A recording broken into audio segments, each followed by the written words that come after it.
Hey guys, what's up? It's Alex here. Welcome back to another video. Today's video is going to be a preview for the Monaco Grand Prix.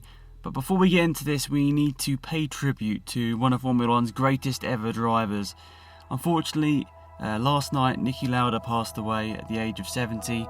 An incredible driver for Formula One, and the fact that he was still attending Formula One races, a part of Mercedes Formula One team up until last year, I think is a great tribute to how much he loved Formula One. He was attending basically every Grand Prix up until last year.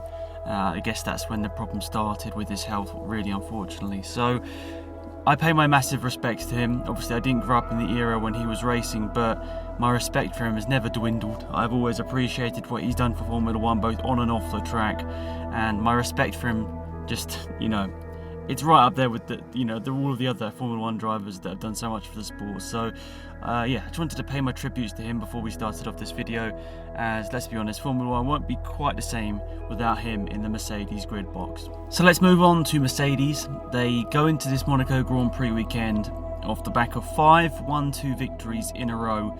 Quite astonishing. Hamilton leads the championship by a couple of points, and to be fair to him, he's had a pretty solid season so far. I mean, he's had a couple of downs, even though, let's be perfectly honest, the car's so good. It means that even a down moment right now for Mercedes is finishing second. But when Hamilton has had those down moments, Bottas has stepped up this season. Okay, maybe some people are over-exaggerating how good he's been, but genuinely he's definitely getting closer to Hamilton's level. I mean, taking pole at the Spanish Grand Prix, I think, is a great attribute to show that. He's really stepping up his game this year. And whilst I still don't think he's at the level of Lewis Hamilton over a season, that's for sure, I think that he's got closer this year, which is really exciting for the championship, and hopefully we can have a close championship.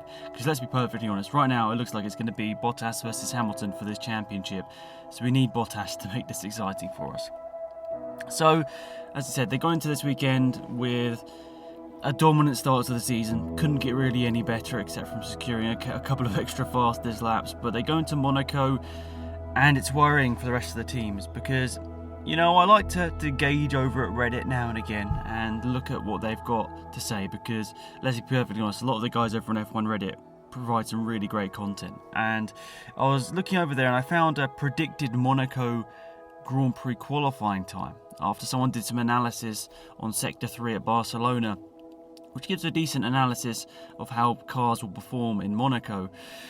And it's not looking much better for Formula One fans who don't want a Mercedes winning this Grand Prix. So the predicted Monaco times, we've got the Mercedes on a 70.8 second lap, which is nearly it is 0.6 of a second faster than the second best team, which is predicted to be Red Bull. Of course, we don't know if any teams are going to come into this race with any updates, which could slightly skew this performance thing, but it's interesting to note. So it basically says Mercedes have got a big gap over Red Bull, nearly 0.6 of a second, then Red Bull just ahead of Ferrari, then Ferrari surprisingly only will possibly be just ahead of Haas. Toro Rosso expect to have a good result this weekend. They got a 71.9, so only half a second off the Red Bull. So, it could be a good Grand Prix for the Toro Rossos. Then the rest of the midfield is pretty close, to be perfectly honest. You've got Red Bull down to Racing Point, who's in the 9th place. They're separated by less than a second. You've got Red Bull on a 71.4 predicted lap time, and a Racing Point on a 72.3 predicted lap time. So 0.9 of a second in there. Then you've got Williams, 0.7 of a second back from Racing Point. I think that's to be expected, to be perfectly honest. But if Williams do a weird strategy, there's all the likelihood they could be ahead of a couple of these cars and they just couldn't get past. Remember, you need like 2 or 3 seconds of pace advantage over the car in front of you to make a move work, typically at Monaco. So it's going to be interesting to see. But that's just the predictions that the guys over on Reddit have sort of analysed, which is really exciting to see. People go into that much detail as fans. I love to see that. And let's be perfectly honest, I don't think I would be able to predict all that sort of stuff. So stuff like this really helps me out in my predictions. So I appreciate the Reddit user who went to all this effort to put that together. And as I said, I love the F1 Reddit. I go on it every single day. I love the content people put out on there, and I like being a bit of the part of the community in that. If I don't really post that much. Nonetheless, I expect another Mercedes dominance, whether that's Lewis Hamilton or Bottas. I'm not too sure. I'll probably say Hamilton. It's a track that he typically does well at, but once again, if Bottas gets pole at Monaco, that'll be really exciting for him, and possibly could be the championship igniting once again, because I think after the Spanish Grand Prix, a lot of us feel that Bottas has sort of dropped back a bit now. He didn't really quite have the pace, so it could be quite exciting to see whether he can get him. But I'm going to go with Hamilton probably to win this Monaco Grand Prix. So let's move on to the rest of the field, the bit that, well, could be a bit more exciting. So Red Bull, as we talked about in that analysis of Sector 3 in Spain, they look like they could have a pretty good race here, and I think that many of us think that Red Bull, that typically their best opportunity over the last couple of years has come at Monaco. I think there's such a pace deficit to Mercedes this year that we won't be able to see a Ricciardo surprise victory.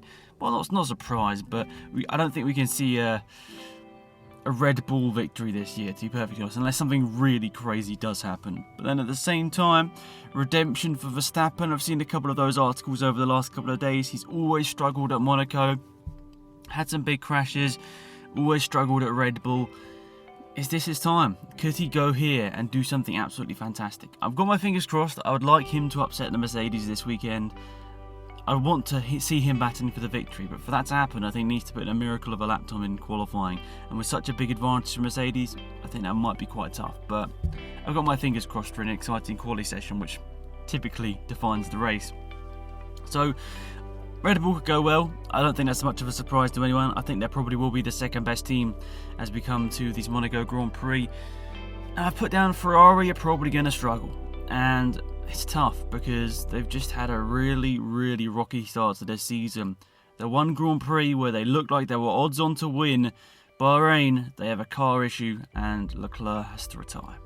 It's gutting, especially for all of the people that love Leclerc. I mean, you've seen him over the last couple of years. He's built up a great fan base around himself. And he deserved that victory. He deserved to win that Bahrain Grand Prix. And it's just a bit of a travesty that was taken from us, because that sort of would have at least given us all a little bit of hope that Ferrari could pull out something this year. But they seem to be so far behind, as we've said already, 7/10 of a second at Monaco behind Mercedes. A track where Ferrari really should be closer.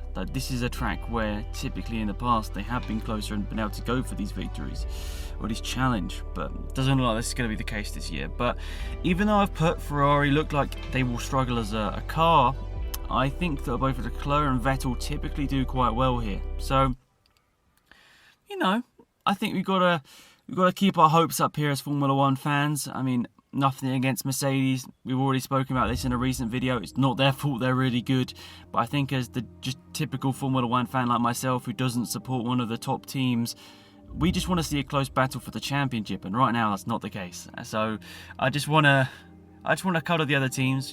Ferrari and Red Bull are the two obvious ones to get closer and challenge and maybe mix it up a little bit, because right now we've had 5 Grand Prix to start of the season, and the only one that I remember being particularly exciting was the Bahrain Grand Prix, where it wasn't because Mercedes weren't winning that it was an enjoyable race. It was just enjoyable because there was action, there was overtakes, there was drama. It just all happened at Bahrain. So maybe that's just a testament to the track, really. It always does provide some decent racing. Nonetheless, we'll move on from Red Bull and Ferrari, because let's be perfectly honest, they're probably going to be stuck in second, third positions in terms of car performance, but that's going to be the way it is. But as we've been speaking about already, this looks like it could be a decent track for Toro Rosso, the other team, Toro Rosso and McLaren. I feel like this could be a strong track for them. As was talked about in the analysis of the last sector of Spain, Toro Rosso do seem to be a decent chance of scoring some points here in Monaco. I mean, we don't want to say that straight away, because let's be perfectly honest, in the midfield, that's where the drama happens, that's where people get involved with accidents, even if it isn't their fault. So we might be seeing Toro Rosso battling for some decent points this weekend, and that's great for me as a Danny Kvyat fan, which I have to mention in every single preview. But it's exciting. He's come back into Formula One. He obviously had a very rocky first part of his career, had a couple of podiums at Red Bull in 2015, beat Daniel Ricciardo in the standings. Many people forget that. But at the same time, let's be realistic. He's coming back here, and he's got to step it up. He's got to have some decent points this season and performances, because otherwise, Albon, he's had a good start to the year. We don't want to be seeing, well, as Kvyat fans, we don't want to see Albon destroy Kvyat in his season back, because that would probably get him kicked out of the seat at the end of the year. And then you've got people like Dan Tickton coming in. But anyway, getting away from the point, I think that Toro Rosso will probably, I don't know, Toro Rosso or Haas, I think they're the two teams that I can see being best of the rest of this weekend. I can see McLaren also being pretty decent, so I can see those three teams being the ones that are trying to batter it out, trying to get 7th place. Probably might be seeing one of the top teams having a car ending up in the wall, so you might be seeing one of these teams even battling for a top 5 finish. You never know really if strategy comes into play. So I think we'll see some really standout performances this weekend. We know how good certain drivers have been over the last couple of races. I mean, I think we've all got to say, even if, I'm a bit of a biased Danny Kvyat fan, some of his overtakes in Spain were pretty good. Even though some of them were on better tyres, he still did do some pretty fantastic overtakes, which is, testament to what he can do. And then you've got people like Sainz. He was having a great race in Spain as well. Managed to claw back some points even when the McLaren wasn't really there. And I think that once again, if we see Sainz or maybe even Norris put in a fantastic quality performance. I mean, Norris has been pretty strong on one lap pace when he doesn't get blocked and all that sort of stuff. So I think we could honestly see Norris score some solid points here this weekend. Obviously, he needs a few things to go his way. He needs a few of the top cars to retire. But at the same time, I don't think that's beyond expectations. It happens every year in Monaco. Cars retire. He could get a good performance this weekend. But Haas, I think, it's really, really interesting to see what happened with them in Spain. I mean, I honestly didn't expect them to be good. We saw in the preview, I was really not, bigging up their chances. I thought they were going to be struggling to get anywhere near the points. But to be perfectly honest, they got both of the cars in the points. Magnussen was basically best of the rest. I was really surprised by the performance of Grosjean throughout the weekend. And to be perfectly honest, I didn't think that Grosjean was going to be the lead Haas driver for the majority of the race, but he was. The late safety car kind of killed him. He didn't really have it in him to battle off, like some Magnussen, Kvyat, but he managed to hold on to a point, so I guess that's something. But, we go into this weekend, and I honestly feel that Haas could be strong once again, so exciting in midfield. I think we should be looking out for that. I mean, fingers crossed. People have been blaming the TV cameraman, and that kind of annoys me because I work in TV production. I've just finished a university course in TV production, and it's not the TV cameramen's fault.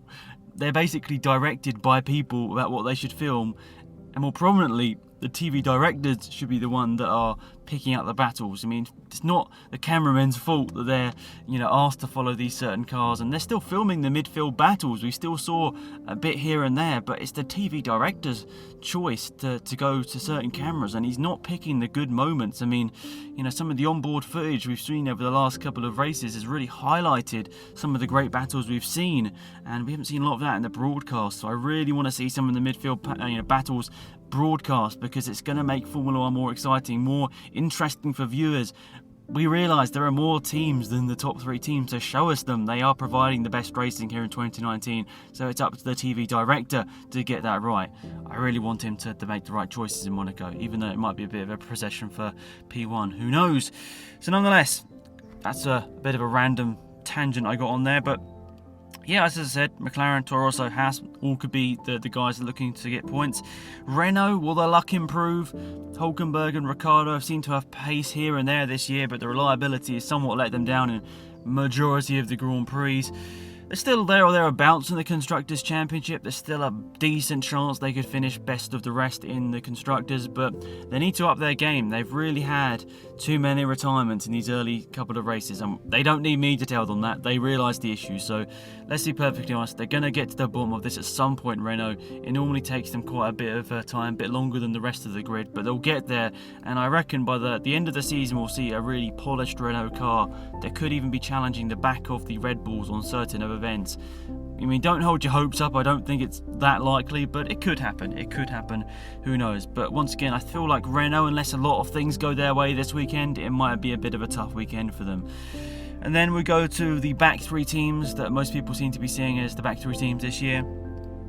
Sauber, Racing Point and Williams, I can see them all struggling as we go into the Monaco Grand Prix. let's be perfectly honest, Williams aren't going to be scoring points unless something absolutely insane happens, so we can sort of stop talking about those already, even though it's great that they've signed up Jamie Chadwick. I hope that they actually give her some chances in a Formula 1 car, even if it's like just a PR day or something. That'd be great to see her in a Formula 1 car. I mean, I realise that some of her results in single-seaters have been, I don't know, because of reverse grids or whatever, but she still won a British F3 race. She still won the W Series and is leading the championship. It's exciting times for her, and even if it doesn't end up with her in a Formula 1 car racing, it's leading to bigger and better opportunities, maybe at Le Mans or maybe, you know, in IndyCar or something like that. It's giving her an opportunity to broadcast her name, so that's something that's fantastic, and I really think it's great that Williams have done that, even if they don't have a serious idea of putting her into a race car soon. It's still great to do that for Formula 1 and just motorsport in general. Sauber and Racing Point. In a Racing Point, mostly Perez has been doing pretty good this year, to be fair to him. He's definitely outperforming the car, as he always seems to do. Stroll, I don't know. He's had some really decent performances, but then they're sort of mixed with some really unlucky errors and just some issues here and there, and qualifying seems to be his hindrance right now. If he sorts out qualifying, I think we can see some decent performances from Stroll, but he's putting himself on the back for every single Grand Prix with that bad qualifying, so that's definitely the area I would say he needs to work on. But let's be perfectly honest, he knows what he's doing. He's a Formula 1 driver. I'm just sitting here having done only 1 or 2 motor races myself, but at the same time, we all like to give our motivation to other drivers who we know can do better. And I honestly feel Lance Stroll's a very good driver. He just needs to get some key bits right, and first of which is going to be qualifying. Sauber, Alfa Romeo, sorry. Well, I don't know what happened to them in Spain. They really were just off the pace, and I don't know where they go from here, whether that's going to be a trend that continues for the rest of the season. I hope not. Do you guys think Kimi Räikkönen is going to stay on for another year if they keep having issues? I don't know. I would kind of think that it's quite likely he could lead them at the end of the year, but nonetheless, what do you guys think? Personally, I feel that Alfa Romeo, Racing Point and Williams, they're going to be the back-end teams this year. So as for a top 10, I didn't actually write this down, so I want to do it off the top of my head and see what this works like. If this is right, I'd be amazed. But nonetheless, I'm going to go with Hamilton to win the Grand Prix, Bottas in second, because that seems to be quite predictable. I'll go with Verstappen in third. I'll go 4th place with Leclerc, 5th place for Vettel, 6th place we'll go with Gasly. I'm just assuming they're all going to finish. We'll go 7th place, Grosjean. 8th place, I'm going to go with Kvyat. 9th place, I'm going to go with Norris, and then 10th place I'm going to go with Albon. So I've missed off some big names there in the top 10. Some of the teams that I was mentioning already. Magnussen probably was going to be one of the big ones. Both Renaults I didn't put in there as well. Magnussen could have a stellar performance, but I feel like Grosjean has a bit of redemption for Monaco. You know, he was having a good race at Spain, so he knew the pace was there. But nonetheless, let me know your thoughts and opinions in the comment section down below. Once again, my sincere thoughts to Niki Lauda's family. An incredible person throughout Formula 1 history, and just a great person to be involved with the sport, and he holds so many of the great morals that everyone wants in a Formula 1 driver. Someone that keeps coming back to events and just loves motorsport. You know, you hope some of today's current crop of drivers are like that in maybe 50 years time. We'll see though. But yeah, obviously condolences to him and his family. Wishing them the best in this time. And yeah, let me know your thoughts and opinions on the Monaco Grand Prix in the comment section down below. Hopefully you guys have a fantastic day, and I'll see you all around soon for another video with a documentary from university coming up soon, so be sure to tune into that. It's been Axel out here. Goodbye.